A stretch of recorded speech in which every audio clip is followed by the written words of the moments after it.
Hello children, welcome to the channel H2O chemistry. मेरा नाम doctor ऋतु जौहर और हम पढ़ रहे हैं CBSE क्लास 12 का चैप्टर कोऑर्डिनेशन कंपाउंड्स। वेल, ये चैप्टर आपके लिए सुपर डुपर इम्पॉर्टेंट है। क्यों इम्पॉर्टेंट है? वेल, आपके बोर्ड्स हो, चाहे नीट का एग्ज़ाम हो, चाहे जेई का एग्ज़ाम हो, उसमें इसकी वेटेज बहुत ज़्यादा है। अगर मैं नीट के पेपर का प्रीवियस ईयर का एनालिसिस बताऊं तो आपको हर साल इसके 3-4 क्वेश्चन ज़रूर मिलेंगे।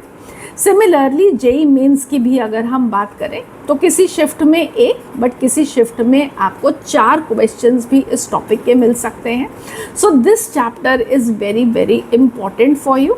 और सबसे अच्छी बात यह है कि इनऑर्गेनिक केमिस्ट्री जब आप पढ़ रहे होते हो तो बहुत सारे टॉपिक्स के अंदर आपको एक्सेप्शंस को याद करना पड़ता है और आपकी वहाँ पे स्कोरिंग कम हो जाती है।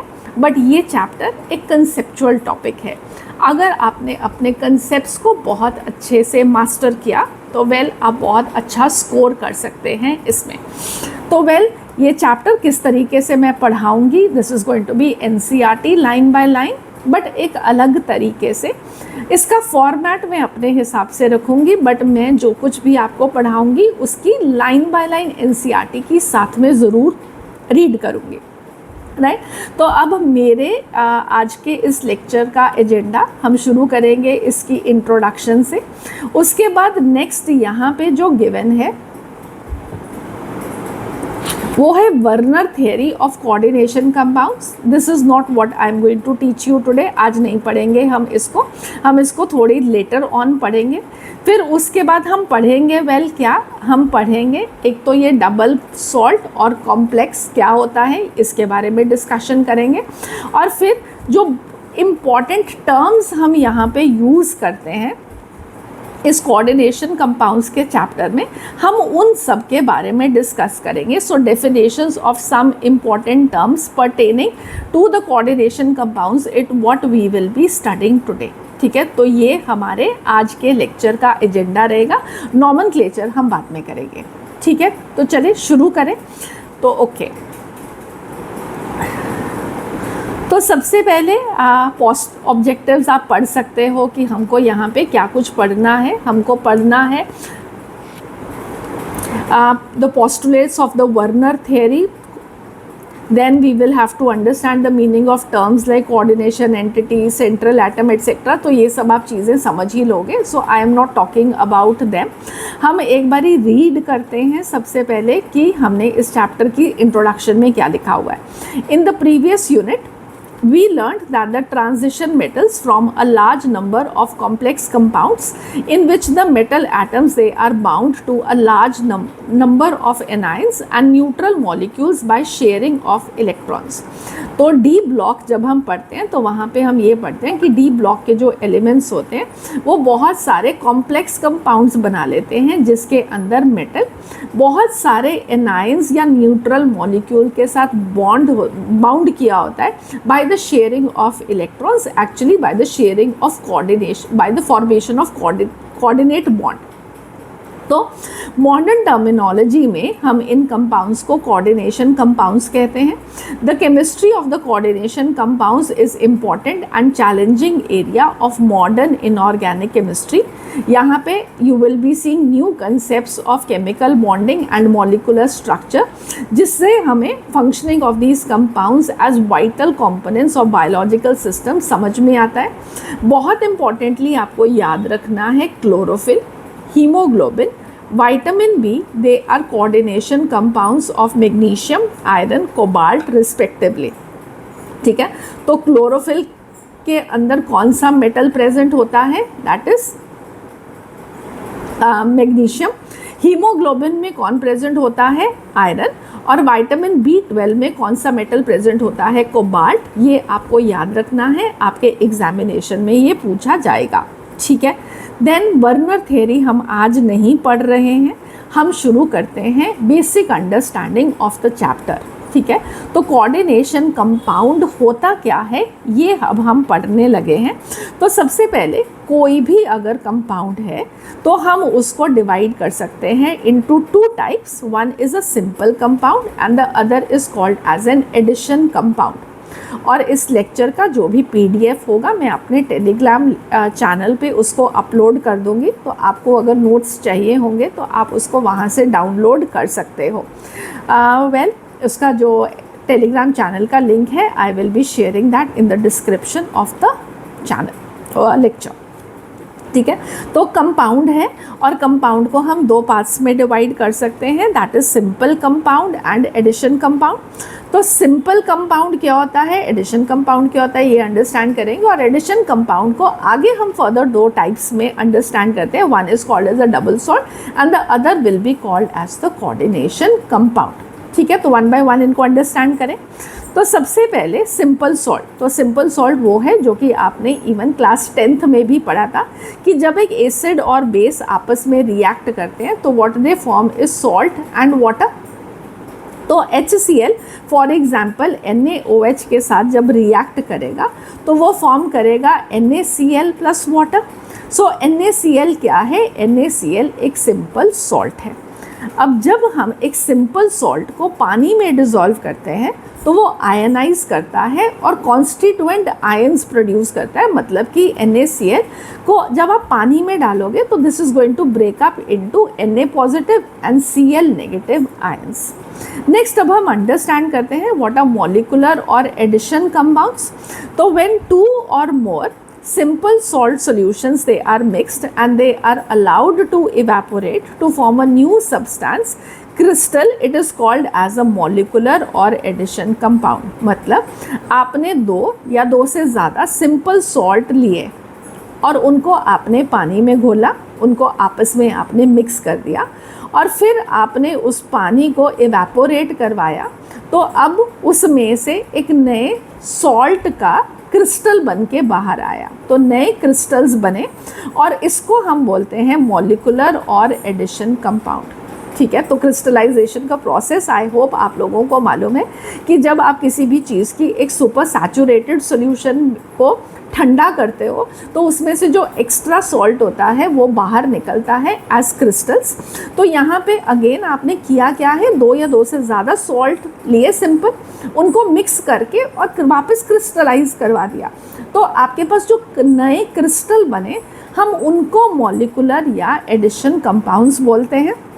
फॉर एग्जाम्पल KCl लिया आपने और आपने मैग्नीशियम क्लोराइड लिया, उसको पानी में घोल के आपने उसका एक क्रिस्टल्स बना लिए, तो आपके पास जो नए क्रिस्टल बने वो ऐसा नहीं है कि KCl के क्रिस्टल अलग बने और मैग्नीशियम क्लोराइड के अलग बने, इन दोनों के इकट्ठा क्रिस्टल बना KCl.MgCl2.6H2O। 6H2O means water of crystallization और इसको हम बोलते हैं कार्नेलाइट।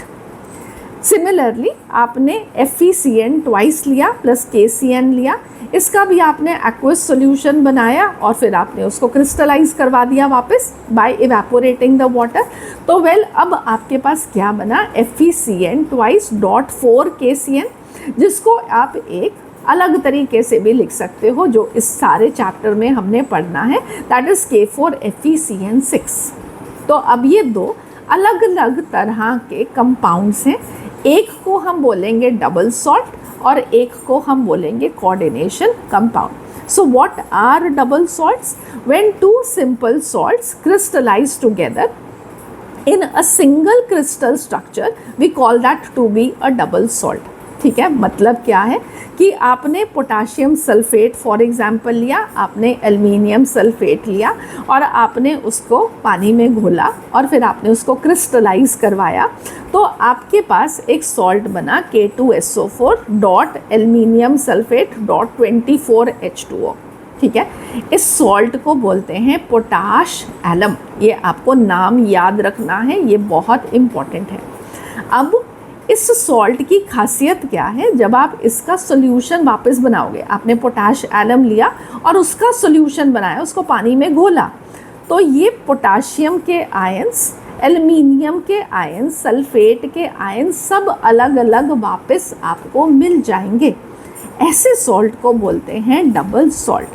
तो such salts they are stable only in the crystalline state and they will lose their identity in the solution form। solution form में ये सब आयंस में वापस ब्रेकआउट हो जाएंगे और जब हमने इनको पानी में डिज़ोल्व किया है तो ये डिसोसिएट होते हैं completely to give all the ions from which these compounds they are formed.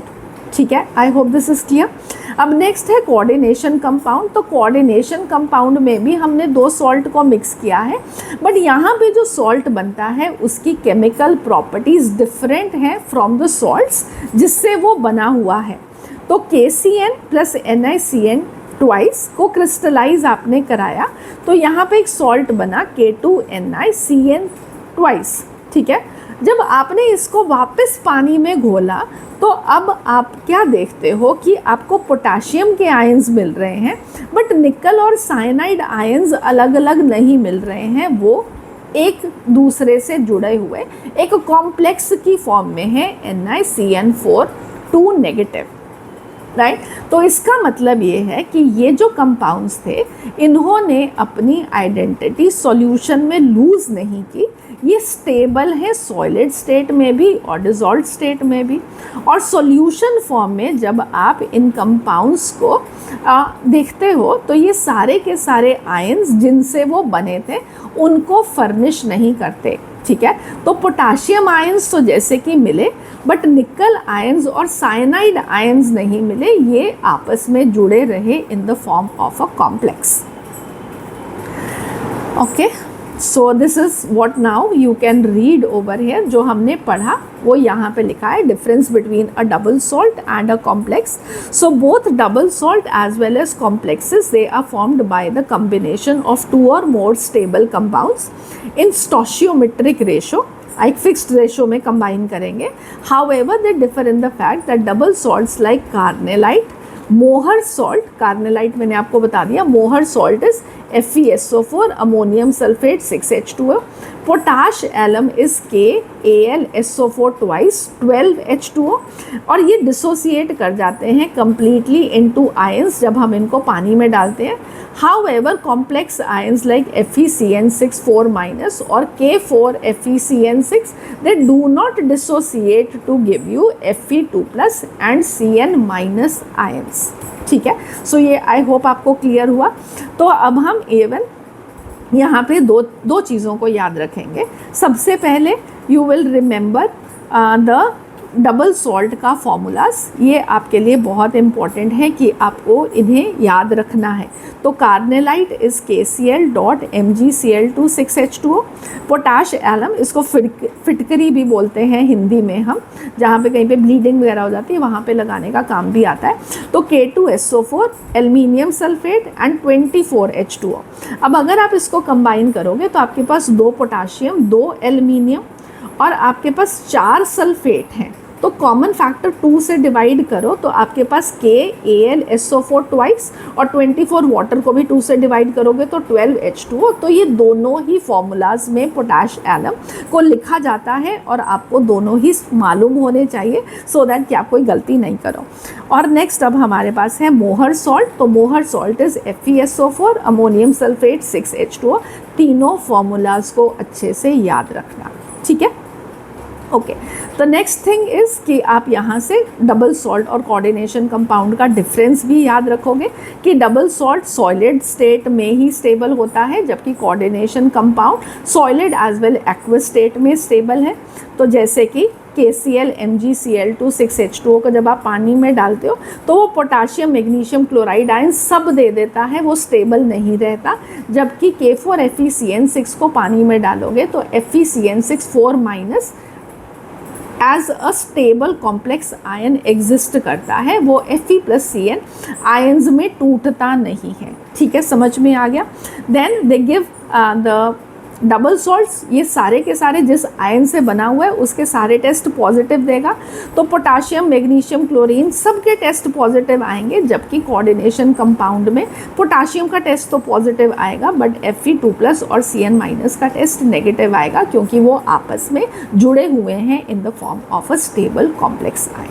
ठीक है, तो चलो अब हम देखते हैं एक MCQ। This question is from NEET 2023। तो आपके लिए हर एक चीज़ को NCERT में से पढ़ना बहुत इंपॉर्टेंट है। ये उसका एक एग्जाम्पल है। विच of the following forms a set of complex and double salts. तो आपने कॉम्प्लेक्स सॉल्ट्स के अभी बहुत एग्जाम्पल नहीं देखे हैं, बट डबल का तो देखा है। तो क्या आप बता सकते हो कि इसमें से कौन सी ऐसी चॉइस है जिसमें एक कॉम्प्लेक्स सॉल्ट है और दूसरा डबल सॉल्ट है? तो आप पहले यहाँ पे वीडियो को पॉज करना और फिर आप अपना आंसर सोच के फिर आंसर चेक करना।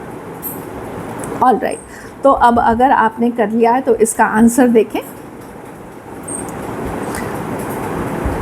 सो अगर हम कॉपर सल्फेट 5H2O को, ये एक हाइड्रेटेड सॉल्ट है। एक्चुअली कॉपर सल्फेट 5H2O आपने छोटे होते भी पढ़ा हुआ होगा कि जब आप इसको, पहले इसका ब्लू कलर का सॉल्ट होता है, जब आप इसको हीट करते हो तो ये बाद में एनहाइड्रस हो जाता है और वाइट कलर का होता है। तो ये एक हाइड्रेटेड सॉल्ट है। ऑल्दो इसके अंदर 4 वाटर मॉलिक्यूल्स कोऑर्डिनेटेड होते हैं कॉपर को, जो आप आगे अपने लेक्चर्स में पढ़ोगे, बट इसको NCERT एक हाइड्रेटेड सॉल्ट की तरह ले रहा है, एक कोऑर्डिनेशन कंपाउंड की तरह नहीं ले रहा। So well this is not going to be correct. ठीक है। सिमिलरली इसमें कॉपर क्लोराइड 4 अमोनिया है, ये कोऑर्डिनेशन कंपाउंड है। PTCl2 2NH3 और अगेन ये भी एक कॉम्प्लेक्स है। ठीक है। और PTCl4 2HCl, this is also not a double salt. ठीक है। फिर उसके बाद अगर आप C चॉइस देखोगे तो C चॉइस में K2 PTCl2 2 अमोनिया, ये एक कॉम्प्लेक्स सॉल्ट है। जो मैंने आपको यहाँ पे दिखाना था वो बेसिकली ये था कि आपने अभी पोटाश एलम पढ़ा, तो KAlSO4 ट्वाइस 12H2O, ये एक डबल सॉल्ट है। तो आप इसको यहाँ से आइडेंटिफाई कर सकते थे कि ये एक डबल सॉल्ट था। बाकी आपने कोई भी डबल सॉल्ट का एग्जाम्पल नहीं पढ़ा था, वो नहीं थे। तो the correct option was C। ठीक है। So I hope you will remember complex salt क्या होता है और एक डबल सॉल्ट क्या होता है, और उसके 3 एग्जाम्पल्स कार्नेलाइट, मोहर सॉल्ट और पोटाश एलम, ये तीनों आप याद रखोगे। चलो, सो नेक्स्ट अब हमको पढ़नी है कुछ डेफिनेशंस। तो इन डेफिनेशंस को मैं रीड बाद में करती जाऊंगी, पहले मैं आपको समझा देती हूँ और फिर हम इनको रीड कर लेंगे सो दैट कि आपकी अंडरस्टैंडिंग बिल्कुल क्लियर हो। ठीक है।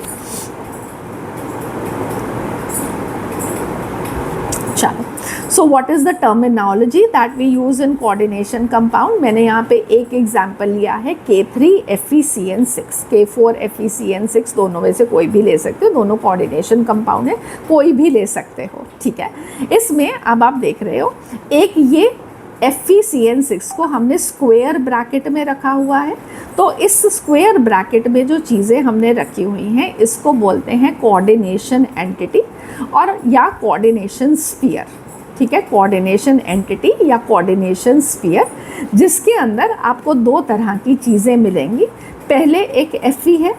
Fe क्या है? एक मेटल है। तो ये सेंट्रल मेटल एटम है या इसको सेंट्रल मेटल आयन भी बोल सकते हैं। ठीक है। Because there is going to be loss of, so ये Fe2 प्लस है या Fe3 प्लस है, तो ये आयन की फॉर्म में एग्जिस्ट कर रहा है। तो ये सेंट्रल मेटल एटम भी हो सकता है, सेंट्रल मेटल आयन भी आप बोल सकते हो। और शॉर्ट में आगे चल के हम इसको CM में CMI लिखते जाएंगे सो दैट कि हमारा लिखना आसान रहे। और दूसरा CN जो है साइनाइड है। तो वेल ये कौन है? ये एक लाइगेंड है। ठीक है। अब ये सेंट्रल मेटल एटम और लाइगेंड होता क्या है? सेंट्रल मेटल एटम वो एटम है जिसने कि लाइगेंड से इलेक्ट्रॉन पेयर को एक्सेप्ट करना है by the formation of a coordination bond, इसीलिए हम इसको कोऑर्डिनेशन कंपाउंड्स बोलते हैं। ठीक है। तो central metal atom electron pair का एक्सेप्टर होगा, और क्योंकि वो इलेक्ट्रॉन पेयर का एक्सेप्टर है इसलिए हम इसको लुईस एसिड बोलते हैं। और जो CN है, 6 CN इसके साथ लगे हुए हैं, 6 साइनाइड आयन इसके साथ लगे हुए हैं। तो ये cyanide ion electron pair iron को डोनेट कर रहे हैं, तो वेल इनको हम बोलते हैं लाइगेंड। और क्योंकि ये इलेक्ट्रॉन पेयर डोनर्स हैं तो हम इनको बोलते हैं लुईस बेस। ठीक है। तो central metal atom electron pair accept करेगा, एक लुईस एसिड है, और लाइगेंड एक लुईस बेस है क्योंकि वो सेंट्रल मेटल एटम को इलेक्ट्रॉन पेयर देगा। Right. So I hope these 2 terms square bracket, square bracket के अंदर जो कुछ भी है उस सारे को हम कोऑर्डिनेशन स्फीयर बोलेंगे।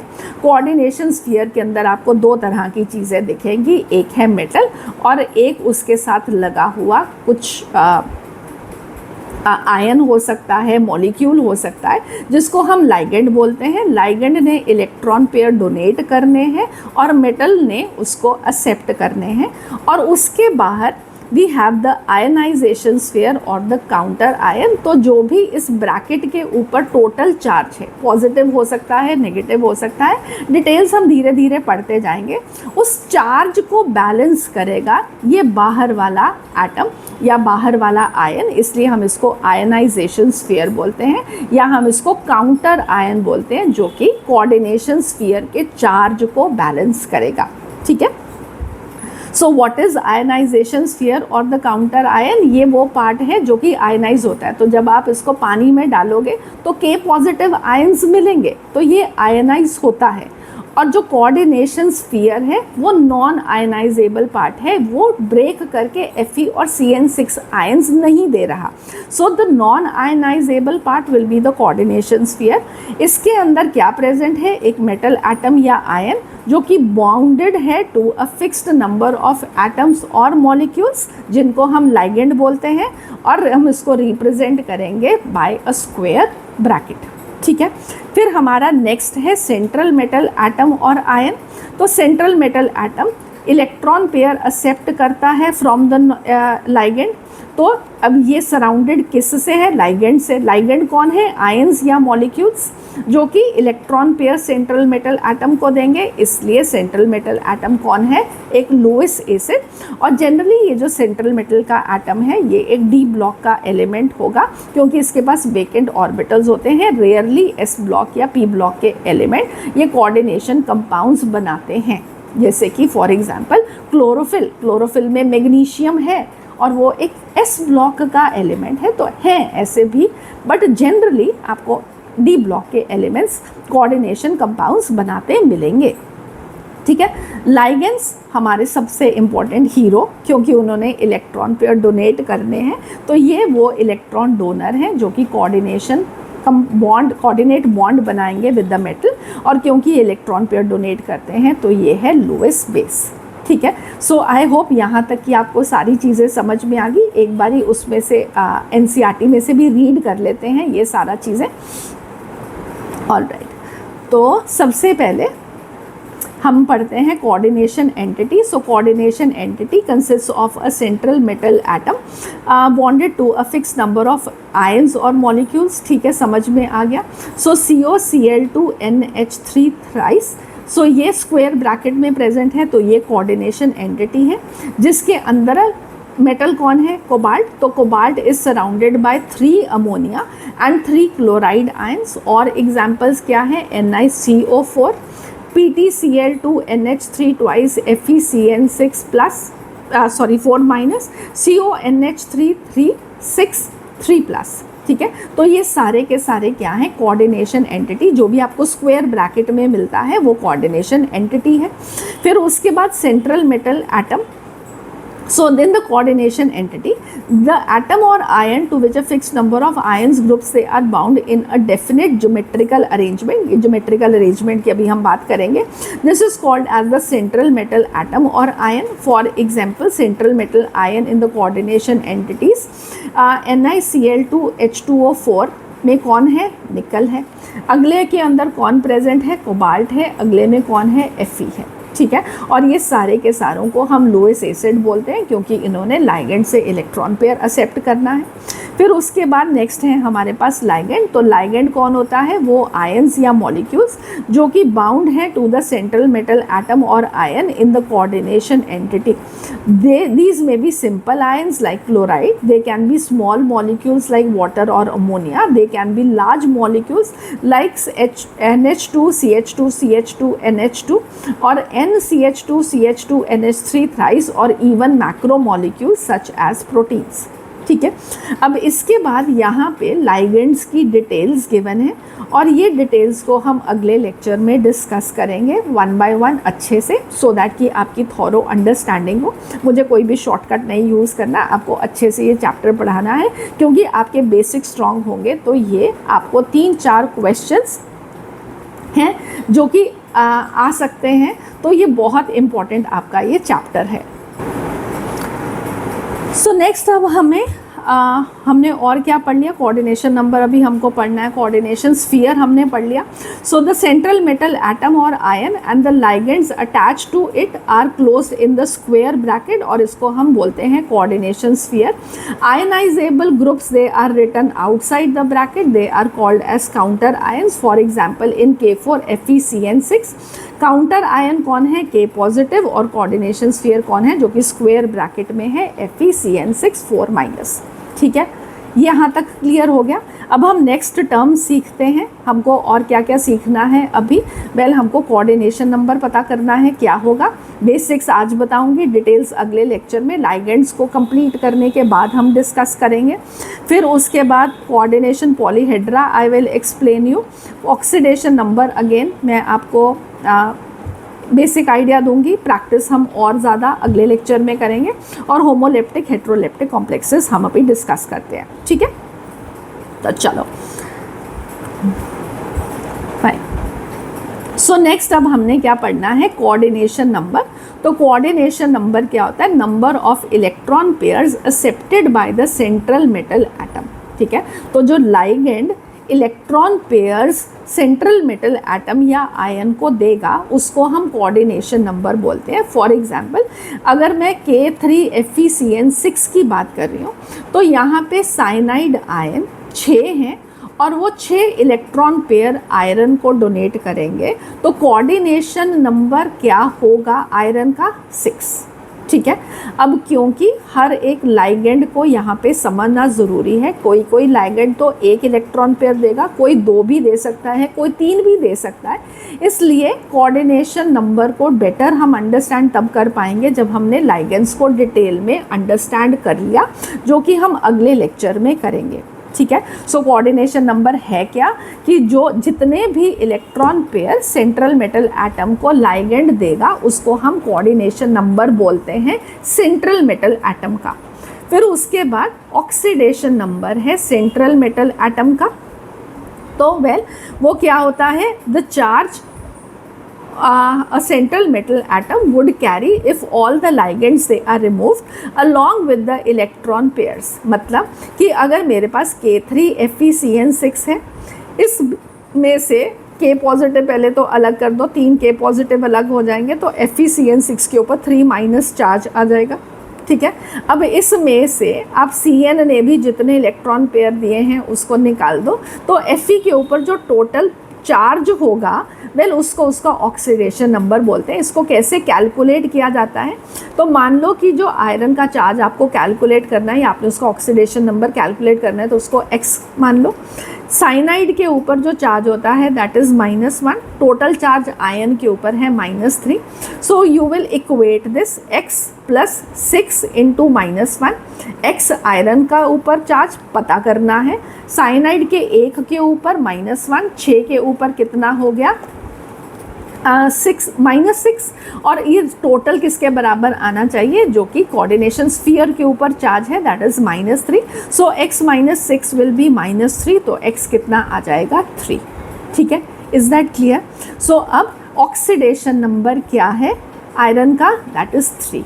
ठीक है, अब ये कोऑर्डिनेशन नंबर और जो ऑक्सीडेशन नंबर है इसी को वर्नर थ्योरी ने एक्सप्लेन किया हुआ है। तो हम उसके बेसिस पे वर्नर थ्योरी को भी अंडरस्टैंड करेंगे, but that will happen in lecture number 3 जब हम लाइगेंड्स को, ऑक्सीडेशन नंबर, कोऑर्डिनेशन नंबर को बहुत अच्छे से समझ लेंगे। फिर हम वर्नर थ्योरी को भी अंडरस्टैंड करेंगे जो मैंने अभी के लिए छोड़ी है। ठीक है, तो अब हम ट्राई करते हैं कुछ एग्जाम्पल्स, जैसे कि मेरे पास CONH363+ है, तो इसमें मुझे फाइंड आउट करना है कि कोबाल्ट के ऊपर कितना चार्ज है, x है। ठीक है, अमोनिया एक न्यूट्रल मॉलिक्यूल है तो उसके ऊपर कोई चार्ज नहीं होता, तो this is going to be 6 × 0 this should be equal to +3। So x की वैल्यू कितनी आ जाएगी +3। सो कोबाल्ट का coordination number, oxidation number sorry, कितना है? कोबाल्ट का ऑक्सीडेशन नंबर है +3 और कोबाल्ट का कोऑर्डिनेशन नंबर कितना है? जितने इलेक्ट्रॉन पेयर ये 6 अमोनिया कोबाल्ट को देंगे तो that is going to be equal to 6, right. अब मैं सारों का कोऑर्डिनेशन नंबर अभी नहीं बताऊंगी क्योंकि आपको लाइगेंड्स कितने इलेक्ट्रॉन पेयर दे रहे हैं वो नहीं समझ में आएगा तो आप गड़बड़ कर दोगे। हम सिर्फ फोकस करते हैं ऑक्सीडेशन नंबर पे। तो नेक्स्ट में हमारे पास है निकल। निकल को आप x मान लो। अब क्लोरीन है तो क्लोराइड आयन पे चार्ज कितना होता है? -1। और कितने हैं? 4 हैं। और टोटल किसके बराबर होना चाहिए है? -2 के बराबर। So x - 4 is equal to -2। So nickel का ऑक्सीडेशन नंबर कितना हो जाएगा? This is going to be equal to +2। ठीक है, क्लियर हो गया। नेक्स्ट है कोबाल्ट CN5F3 नेगेटिव। तो again cobalt is x plus cyanide is -1 × 5 plus एक फ्लोराइड के ऊपर -1 चार्ज और ये किसके बराबर होना चाहिए? -3 के। So x plus -5 - 1 equal to -3। So x की वैल्यू कितनी आएगी? 6 - 3 दैट इज +3। सो कोबाल्ट का ऑक्सीडेशन नंबर कितना हुआ? +3। ठीक है, I hope this is clear. Similarly अब आप नेक्स्ट देखो, निकल कार्बोनिल 4। तो कार्बन मोनोऑक्साइड है ये, ठीक है। तो कार्बन मोनोऑक्साइड न्यूट्रल मॉलिक्यूल है, इसके ऊपर कोई चार्ज नहीं होगा। तो x + 4 × 0 this is going to be equal to, कोई ऊपर भी चार्ज नहीं लिखा हुआ तो ये भी न्यूट्रल मॉलिक्यूल है। So this is going to be equal to 0। So x की वैल्यू कितनी है? 0। तो निकल का यहाँ पे ऑक्सीडेशन नंबर कितना है? 0। ठीक है। The next is copper. So x - 4 this is going to be equal to -3। I hope आपको समझ में आ गया। साइनाइड के ऊपर -1 चार्ज होता है। सो x की वैल्यू कितनी आ जाएगी? +1। ठीक है, तो ये आई होप आप लोगों को समझ में आ गया। बाकी हम और डिटेल में प्रैक्टिस करेंगे जब हम नेक्स्ट लेक्चर में सब लाइगेंड्स को भी समझ लेंगे तो कोऑर्डिनेशन नंबर और ऑक्सीडेशन नंबर की और प्रैक्टिस भी हम करेंगे। नेक्स्ट अब हमारे पास आता है होमोलेप्टिक और हेट्रोलेप्टिक कॉम्प्लेक्सेस। सो होमोलेप्टिक कॉम्प्लेक्सेस वो होते हैं जिसके अंदर सिर्फ एक ही तरह के लाइगेंड प्रेजेंट होते हैं, जैसे कि K3FeCN6 में सिर्फ साइनाइड आयन है और कोई तो लाइगेंड नहीं है डिफरेंट तरह का, तो इसको हम बोलते हैं होमोलेप्टिक कॉम्प्लेक्स। नाम याद होना ज़रूरी है, वो तभी होगा जब आप हर एक कंसेप्ट को अच्छे से पढ़ोगे। Then we have is the heteroleptic complex. तो ये यहाँ पे लाइटिक लिखा गया है, तो दिस इज लेप्टिक। ठीक है, तो हेट्रोलेप्टिक कहाँ पे होगा? जहाँ पे आपके कोऑर्डिनेशन स्फीयर के अंदर 2 या 2 से ज़्यादा तरह के लाइगेंड प्रेजेंट होंगे, जैसे कि इस एग्जाम्पल में अमोनिया और साथ में वाटर। तो 2 तरह के लाइगेंड प्रेजेंट है, तो ऐसे हम कॉम्प्लेक्स को क्या बोलेंगे? Heteroleptic complex. और ये आपको याद रखना है, ये इम्पॉर्टेंट है। ओके, नेक्स्ट एक और टर्म भी है जो कि एनसीईआरटी में यहाँ पे मेंशन नहीं है, बट चलो मैं फिर भी बता देती हूँ। Homonuclear complex and heteronuclear. तो जैसे कि लाइगेंड डिफरेंट है तो होमोलेप्टिक और हेट्रोलेप्टिक। अगर आपके पास सेंट्रल एटम एक हो तो होमोन्यूक्लियर कॉम्प्लेक्स, अगर सेंट्रल मेटल एटम ही कॉम्प्लेक्स में 2 हो तो हेट्रोन्यूक्लियर। ठीक है, जैसे कि होमोन्यूक्लियर का example K4FeCN6, CuNH3 twice, water twice, sulphate. ठीक है, इन सब के हमने नाम भी अभी याद करने सीखने हैं कि हम इनको कैसे नेमिंग भी करते हैं, तो हम इनका नॉमेनक्लेचर भी सीखेंगे अपकमिंग लेक्चर्स में। हेट्रोन्यूक्लियर में आप यहाँ पे देख सकते हो, इस कॉम्प्लेक्स में कोबाल्ट और आयरन 2 तरह के मेटल प्रेजेंट है इन द कोऑर्डिनेशन स्फीयर, तो हम इसको क्या बोलेंगे? Heteronuclear complex. नेक्स्ट अब हमारे पास है कोऑर्डिनेशन पॉलीहेड्रा। तो कोऑर्डिनेशन पॉलीहेड्रा को सिंपली एक नाम की तरह याद रखो, जो कि आपने केमिकल बॉन्डिंग में ज्योमेट्री सीखी थी कंपाउंड्स की, राइट? वही ज्योमेट्री को या arrangement of the ligands around the central metal atom को हम कोऑर्डिनेशन पॉलीहेड्रा बोलते हैं। तो मेटल के एटम के आसपास लाइगेंड कैसे अरेंज्ड हैं, उनकी एक डेफिनेट अरेंजमेंट है, एक डेफिनेट ज्योमेट्री है। उसी ज्योमेट्री को हम एक वर्ड देते हैं कोऑर्डिनेशन पॉलीहेड्रा। तो आपको ज्योमेट्री आती होगी, आपको पता होगा कि ये क्या शेप बना रहा है, इसकी क्या ज्योमेट्री है, बट आपको कोऑर्डिनेशन पॉलीहेड्रा वर्ड ही नहीं पता और वहाँ पे कोऑर्डिनेशन पॉलीहेड्रा लिखा आ गया, तो well you will not be able to do that. So, coordination polyhedra, the arrangement of ligands around the central metal atom को हम coordination polyhedra बोलते हैं। फॉर एग्जाम्पल Ml2 एक मेटल और उसके आसपास लगे हुए 2 लाइगेंड, और ये इस तरीके से अरेंज्ड होंगे जैसे आपने केमिकल बॉन्डिंग में VSEPR थ्योरी में पढ़ा था कि इनके अंदर मिनिमम इलेक्ट्रॉनिक रिपल्शन होनी चाहिए।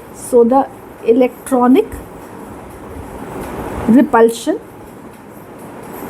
शुड बी मिनिमम, तो उसी के अकॉर्डिंगली इनका भी अरेंजमेंट होगा। तो अगर हमारे पास 2 लाइगेंड हैं तो वो 180 डिग्री के एंगल पे एक दूसरे से प्रेजेंट होंगे सो दैट कि मिनिमम रिपल्शन हो। इसलिए जो कोऑर्डिनेशन पॉलीहेड्रा फॉर्म होगा या जो ज्योमेट्री होगी, सिंपल टर्म्स में बोलो तो वो लीनियर होगा। देन वी हैव ML3, जैसे कि आप लोगों ने BF3 किया होगा केमिकल बॉन्डिंग में, तो वहाँ पे क्या था, ट्राइगोनल प्लेनर। तो यहाँ पे भी ये ट्राइगोनल प्लेनर अरेंजमेंट होगा ligands around the central metal atom. ML4 जैसे कि sp3 हाइब्रिडाइजेशन CH4 आपने पढ़ा था, तो CH4 में अरेंजमेंट क्या होती है, टेट्राहेड्रल। तो यहाँ पे भी tetrahedral arrangement of the ligands around the central metal atom. But यहाँ पे आपको एक चीज़ और सीखनी है कि अगर 4 लाइगेंड हो मेटल के आसपास तो ये जो ज्योमेट्री है वो स्क्वायर प्लेनर भी हो सकती है। क्यों हो सकती है, क्या हाइब्रिडाइजेशन होगी, हम अपने अपकमिंग लेक्चर्स में इसको पढ़ने वाले हैं और बहुत इंटरेस्टिंग चीज़ है, आप बहुत इन्जॉय करोगे ये इस चैप्टर को। Next we have is ML5। तो ML5 5, जैसे कि आपने sp3d पढ़ा था, तो sp3d, तो अब यहाँ पे it is a square pyramidal. तो आपको यहाँ पे ये याद रखना है कि ये स्क्वायर पिरामिडल ज्योमेट्री होगी, ठीक है, square pyramidal, not bipyramidal, ठीक है। So this is square pyramidal. और ML6 में it is going to be octahedral और स्क्वायर बाय पिरामिडल, ठीक है। तो ये सारी कोऑर्डिनेशन पॉलीहेड्रास के बारे में हम डिटेल में डिस्कस करेंगे जब हम इसकी सारी हाइब्रिडाइजेशंस वगैरह की बात करेंगे, ठीक है। ऑल राइट, तो एक बारी हम सिर्फ देख भी लें जो कुछ भी हमने पढ़ लिया। तो हमने इसके अंदर से कोऑर्डिनेशन नंबर पढ़ लिया है। तो coordination number of a metal ion in the complex can be defined as the number of ligand donor atoms to which the metal is directly bonded. For example PtCl6 2 minus में और NiNH3 4 2 plus में। Pt का coordination number क्या है, 6 ligand से connected है और निकल के अंदर ये 4 लाइगेंड से कनेक्टेड है, 4 electron pair. Technically it should be the number of electron pairs जो कि एक लाइगेंड सेंट्रल मेटल एटम को देगा। देयर विल बी लाइगेंड्स जहाँ पे वो 2-2 इलेक्ट्रॉन पेयर भी डोनेट कर रहे हैं, तो सिर्फ आप उनके नंबर से कोऑर्डिनेशन नंबर को कैलकुलेट नहीं कर सकते हो। Again I am telling you, ये अगले लेक्चर में आपको बिल्कुल क्रिस्टल क्लियर हो जाएगा। जैसे कि यहाँ पे एग्जाम्पल में लिखा है Fe C2O4 3 माइनस। तो C2O4 क्या है, ऑक्सलेट आयन है। Oxalate ion 2 electron pairs donate करेगा। तो चाहे यहाँ पे दिख रहे हैं कि 3 ऑक्सलेट आयन है बट कोऑर्डिनेशन नंबर 6 हो जाएगा। सिमिलरली COEN3, अब ये क्या होता है अगेन अगले लेक्चर में समझ में आएगा। तो आपको यहाँ पे सब समझ में नेक्स्ट लेक्चर में ये क्लियर हो जाएंगे कि इनका कोऑर्डिनेशन नंबर 6 क्यों है, ठीक है।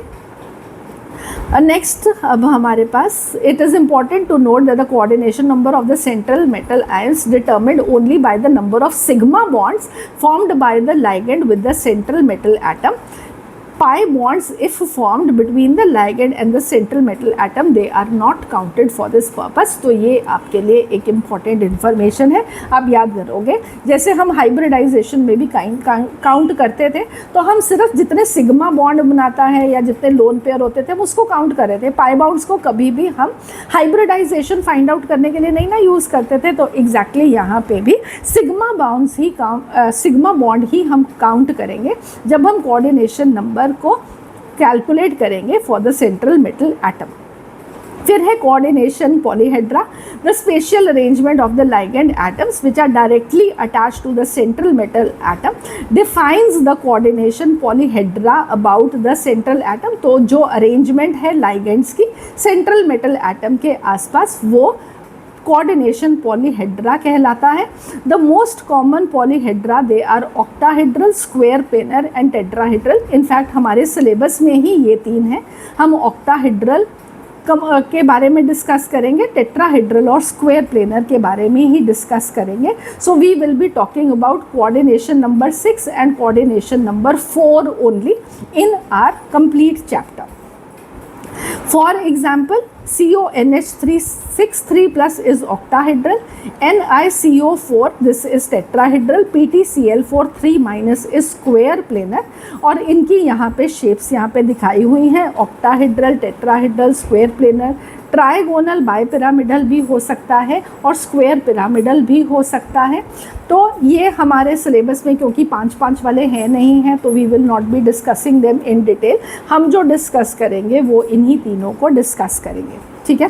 फिर आ गया oxidation number. So oxidation number of the central metal atom in the complex is defined as the charge it would carry if all the ligands they are removed along with the electron pairs that are shared with the central atom. ठीक है, ये मैंने आपको समझा दिया। The oxidation number is represented by the Roman numeral in parenthesis followed by the name of the coordination entity. For example oxidation number of copper in CuCN4 3 minus is +1, तो इसको हम लिखते हैं कॉपर ब्रैकेट में 1। तो ये important होगा जब हम नॉमेनक्लेचर इसका करेंगे, तब आपको समझ में आ जाएगा। Homoleptic and heteroleptic complexes in which a metal is bound to only one kind of donor groups, उसको हम होमोलेप्टिक बोलते हैं। और जहाँ पे एक से ज़्यादा डोनर ग्रुप्स के साथ अटैच्ड होगा जैसे कि अमोनिया और क्लोरीन, यहाँ पे इसको हम हेट्रोलेप्टिक बोलते हैं। ठीक है, तो I hope the understanding of whatever I have taught is clear. So 2-3 questions और देख लेते हैं। And as I told you the notes I will upload them on my Telegram channel. और इसका डिस्क्रिप्शन बॉक्स में इसका मैंने link Telegram channel का डाल दिया हुआ है, तो आप वहाँ से देख सकते हो। ओके, सो कोऑर्डिनेशन कंपाउंड्स का PYQ नंबर 2, ये JEE मेंस 2025 का क्वेश्चन है। Identify the homoleptic complex which has an odd number of d electrons in the central metal. Well, आप इस हिस्से को अभी आंसर नहीं कर सकते हो। आप जो आंसर कर सकते हो वो है कि ये जो आपको 5 चॉइसेस गिवन है, इसमें से कौन से होमोलेप्टिक है और कौन से हेट्रोलेप्टिक है। तो पॉज करो, पहले खुद से आंसर फाइंड आउट कर लो और फिर उसको चेक कर लो। ऑलराइट, अगर अब आप लोगों ने कर लिया है तो let us look at the solution also. तो FeO4 2 माइनस के अंदर सिर्फ O2 माइनस लाइगेंड है तो होमोलेप्टिक हो गया। FeCN6 3 माइनस में 6 साइनाइड आयंस हैं, होमोलेप्टिक हो गया। अगले में CN भी है और NO भी है तो हेट्रोलेप्टिक हो गया। COCl4 2 माइनस में सारे क्लोराइड, होमोलेप्टिक। और अगले वाले में वाटर और फ्लोराइड है तो हेट्रोलेप्टिक। ठीक है, सो हमारा A, B और D they are homoleptic and C and E they are heteroleptic. तो पहले तो आपको इसमें से होमोलेप्टिक ही ढूंढने थे, फिर उसका अगला पार्ट अब बाद में कर पाओगे। तो I will come back to this question जब मैं आपको ये पोर्शन भी पढ़ा चुकी होंगी। ठीक है, ओके, सो